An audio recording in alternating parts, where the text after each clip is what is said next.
वळत पुढच्या बातमीकडे तर महायुतीच्या नेत्यांची शहांसोबत 2 तास बैठक झाली आहे। अजित पवार फडणवीसांची शहांसोबत चर्चा सुरू आहे, तर भाजप आणि राष्ट्रवादीतील तिढा असलेल्या जागांवर या बैठकीमध्ये चर्चा झाली आहे। बैठकीसाठी सुनील तटकरे, आशिष शेलार आणि मंगलप्रभात लोढा हे सुद्धा उपस्थित असल्याची माहिती आहे। त्यामुळे एकूणच मुंबईच्या जागांवर ही चर्चा झाली का असंही या ठिकाणी बोललं जात आहे। मुंबईमधल्या काही जागांवर खरं तर महायुतीमध्ये तिढा आहे आणि तो तिढा आता या बैठकीनंतर तरी सुटलाय का तेही पाहणं तितकंच महत्त्वाचं असणार आहे। या संदर्भात अधिकची माहिती जाणून घेऊयात आमचे प्रतिनिधी गणेश कवडे यांच्याकडून। गणेश, काय सांगाल, या बैठकीमध्ये नेमक्या कोणकोणत्या मुद्द्यांवर चर्चा झाली आहे, काय माहिती मिळते?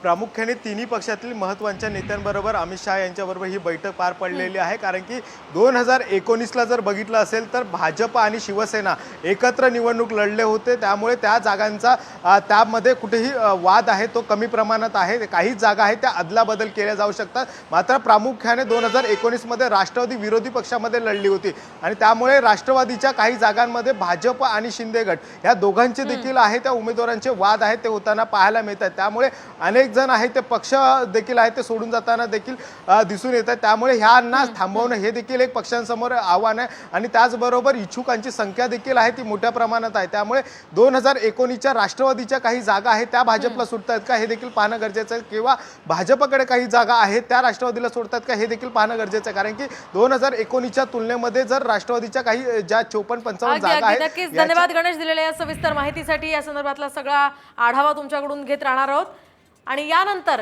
या प्रकरणासंदर्भातलीच एक महत्त्वाची अपडेट। या बैठकीवरून आता ठाकरे गटाचे खासदार संजय राऊतांनी शिंदे आणि अजित पवारांवर जहरी टीका केली आहे। काय म्हटलेत राऊत आपण पाहूया।